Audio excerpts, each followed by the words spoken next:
Morning, chefs. So today we're going to be making beef chili. So it's a stewed dish, and by now we'll have talked about the difference between stewing and braising.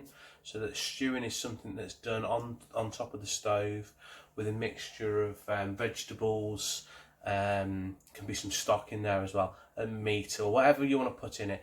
But primarily it's cooked on top of the stove in a pan. Okay, so we're going to be looking at doing a beef chili today. So here we can see what we're going to be using today. Okay, so we've got 2 tins of chopped tomatoes. I like to use baked beans in my stew rather than kidney beans. I'm not a big fan of kidney beans. So you can opt to use either if you want. Some garlic, a whole onion, some tomato puree, some cumin, some chilli, some paprika, some salt and pepper, and then obviously some minced beef. I tend to use the minced beef and pork. I find you get a little bit more flavour out of the mix of the minced beef and pork, so I tend to use that. So that's the ingredients that we're going to be using today. Okay, so the first thing we're going to do today is we're going to chop our onion. Okay, so just going to cut that in half. We're going to leave the root attached end here, so we all know how to do this from when we do our brunoise, but we're going to just make them a little bit bigger. We don't want them too fine. Okay, so just nicely slice down there. Again, trying to keep them all evenly cut, spaced.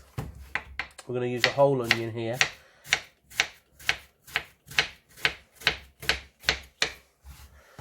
And we're going to go through that way.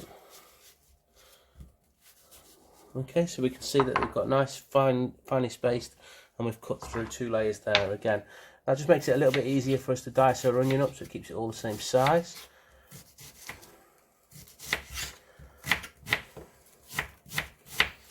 Okay, got one side and then do this one again.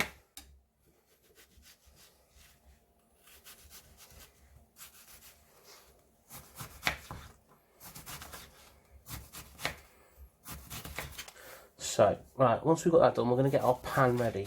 So, it's important with things like chilies and curries and spices that we always try and cook off our onions first and our spices, because we warm them through. It starts getting the aromatics out of them, and the flavour is there in the pan, and it'll help flavour everything else that goes in our pan by adding in our spices and our onions, our dry spices, right at the beginning of the cooking process. So that's what we're going to do now. Okay, so what we're going to do is we're going to put our pan on the stove, okay, on a medium heat, not too high, just on a nice medium heat. And to that we're going to add 2 tablespoons of vegetable oil.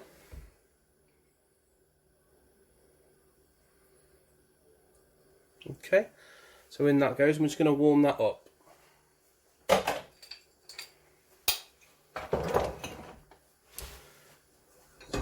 Let's move that around the pan. Once that's come to temperature, we're going to place our chopped onions into the pan.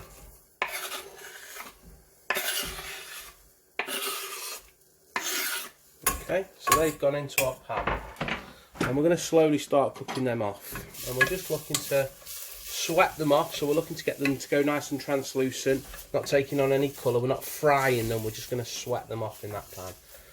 Okay, let's give those a little shake and we'll come back. So we can see they're just starting to cook down now, but we still need to take them a little bit further so that they are cooked out completely, and they've started to go squidgy and they've started to go translucent in colour. Okay, so what I've done there is I've just added my my spices. So 1.5 tablespoons of chili powder has gone into there.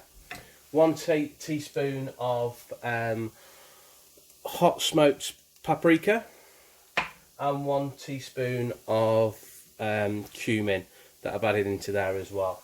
As well as that, I've also added a teaspoon of garlic puree. So again, whether you've got fresh garlic or the garlic puree that comes in these little squirty bottles, it's entirely up to you.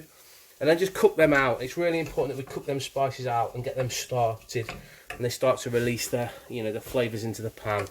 All right, and we're going to leave that for a minute or two as that's going round, and we just let that cook out for a minute or two. So once that's cooked out, I'm going to start adding my meat in now. So I'm going to take my minced meat, and I'm just going to carefully just break that into the pan into pieces. Rather than trying to put it in one big lump, it just helps when you come to mixing it up if it's all broken down already. Okay.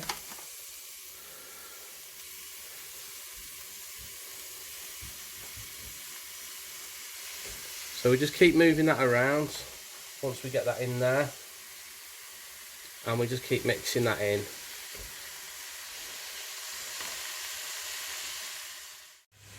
So we've got all that mince in there now, and just start working that around to brown that meat off, okay?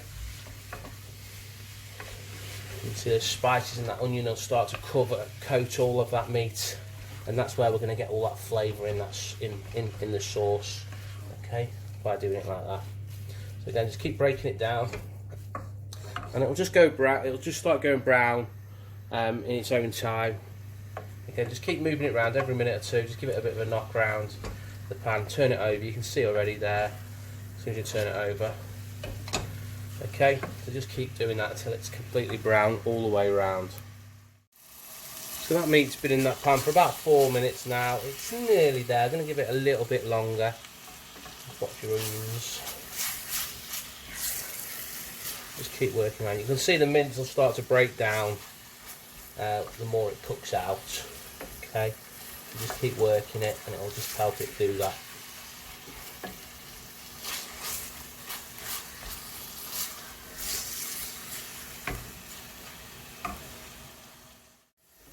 There we go. So we can see that minced meat is all browned down now. It's all broken down. It's all nice and small pieces. There's no lumps in there. Okay.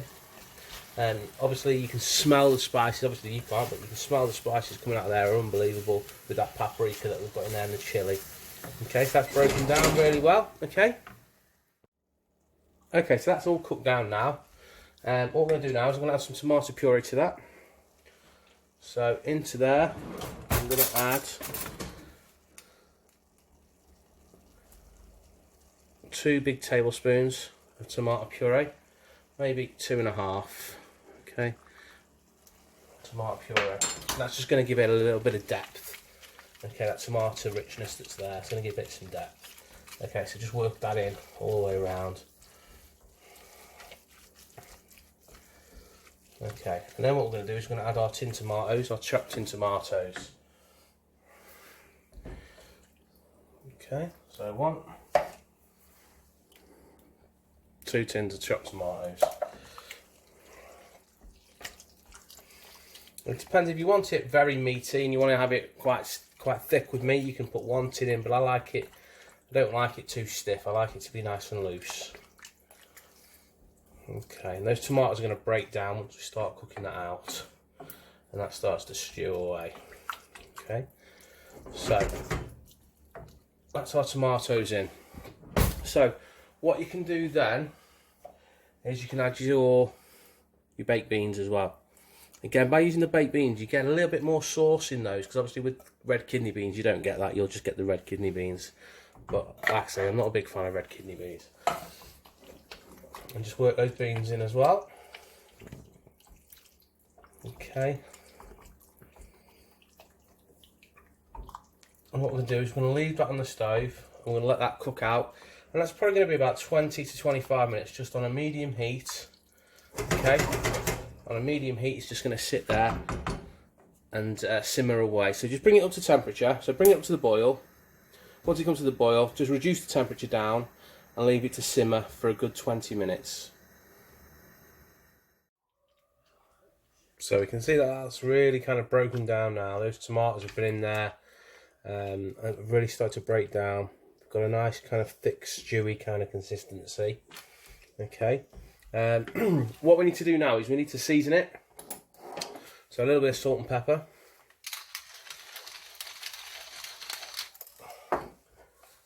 Nice amount of salt in there. Okay, work that through, taste that, check the seasoning, see if it needs anything else.